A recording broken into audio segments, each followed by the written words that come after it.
What's up everyone? What's up?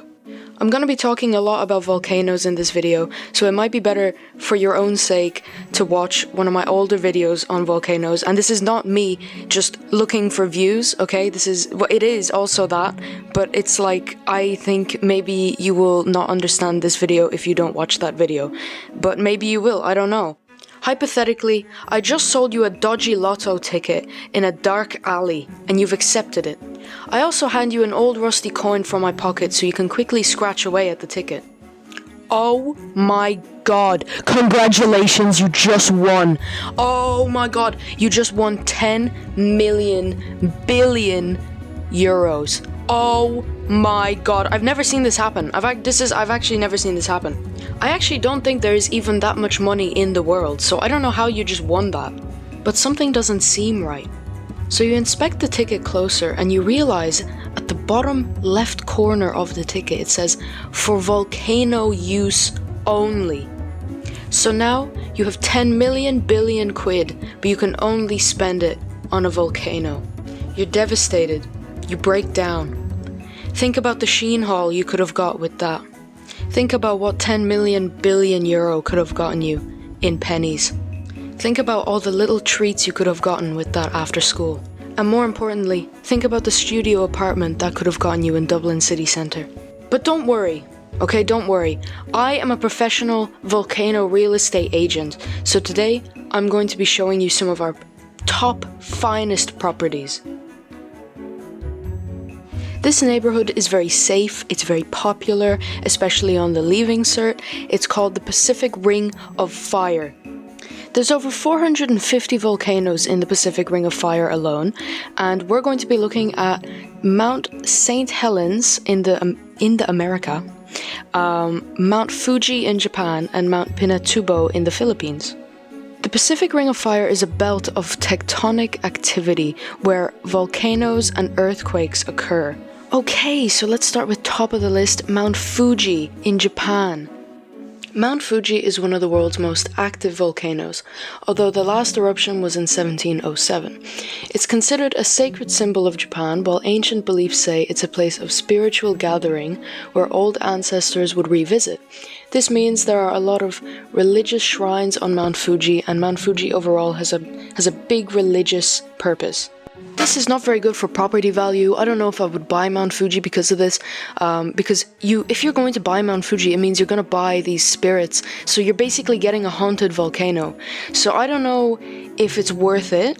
Also, I don't want to buy Mount Fuji and then, I go outside my house and I just see, some guy praying. Get off my property, stop praying, get away from me. The formation of Mount Fuji dates back to over 700,000 years ago. Okay, so this is not a new property we're dealing with. This is quite an old property.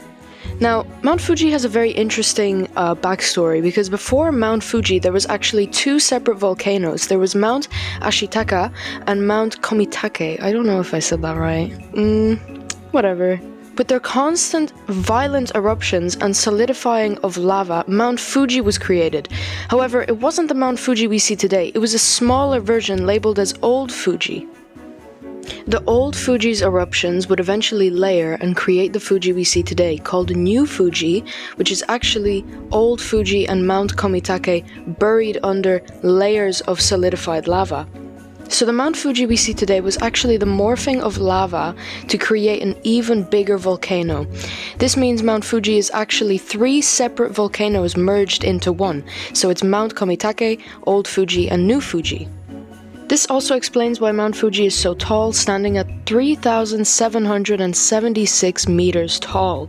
Since Mount Fuji is just layers and layers of solidified lava, it also means that Mount Fuji is made almost entirely of basalt, which isn't actually that common for composite volcanoes. Check out my other video on volcanoes if you want to understand why. Overall, this is actually a really good thing for the property, because it means that if you're spending your hard-earned money on Mount Fuji, you actually get 3 volcanoes in one. So it's really, really cool, really good deal. So it is definitely worth to consider, because you do get a haunted volcano, but it's, I wouldn't knock it till I try it, you get me? Okay, next on the list is Mount St Helens in the America, the USA. Mount St Helens is most famous, especially on the leaving cert, for its violent eruption on May 18, 1980, after lying dormant for more than 123 years. Oh my god, surprise attack! It began to form around 40,000 years ago, so it's still a very young volcano, a very new property. Now, this is only 20,000 years before the end of the most recent ice age, so it's not actually that long ago. Mount St Helens is a composite stratovolcano, so it's most likely made of layers of ash sediment buildup and old earth crust. Now, prior to the eruption in 1980, the volcano was around 2,950 meters tall. Now it's only 2,550 meters tall, so it's a bit damaged, okay? The property is a bit damaged. Okay, so let's talk about the eruption of Mount St Helens on May 18, 1980. Around 8 a.m., a 5.2 magnitude earthquake caused the bottom chunk of Mount St Helens to collapse. This created one of history's strongest avalanches. Gases trapped in the volcano were released, melting the snow on top of the volcano and created a surprise lahar, which traveled to the towns underneath the volcano. A buildup of gas in the volcano would push out pyroclastic material and ash. This material would be pushed out into the environment and create an ash plume, which is just a very big ash cloud, basically. The ash cloud traveled 25 kilometers and was described as turning day into night. The amount of material being erupted from Mount St. Helens eventually caused the top of the volcano to explode. The volcano literally exploded. Now Mount St. Helens only has a lava dome or a caldera. With low magma viscosity, it wasn't really the magma that did much of the damage, more the pressure of the gas and ash material polluting the air for the towns beneath.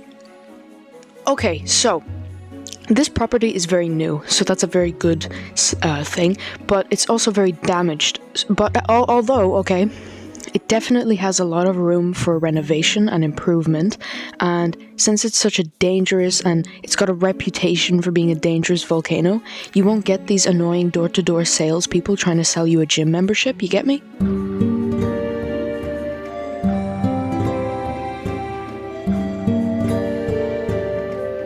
Like, why would I want a gym membership? I literally own a volcano. Like, what the hell?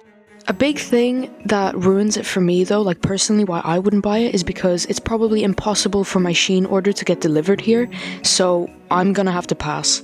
Okay, Mount Pinatubo, let's go. Let's go, let's go. Philippines, let's go. The most recent eruption of Mount Pinatubo was in 1992.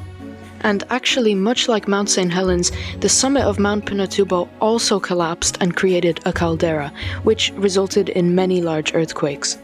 Now, unlike Mount St. Helens, Mount Pinatubo actually has a caldera filled with water, so it has a lake on top of the volcano.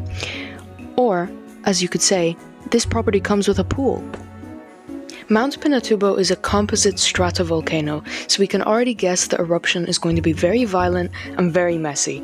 This property is believed to have formed over 1.1 million years ago, so it's definitely an old property, but the scenery is so beautiful, so let's not hate on it just yet. During the eruption of Mount Pinatubo, an ash cloud mixed with heavy rock material shot 40 kilometers high, resulting in ashfall and rock debris falling from the sky, meaning many had emergency evacuations.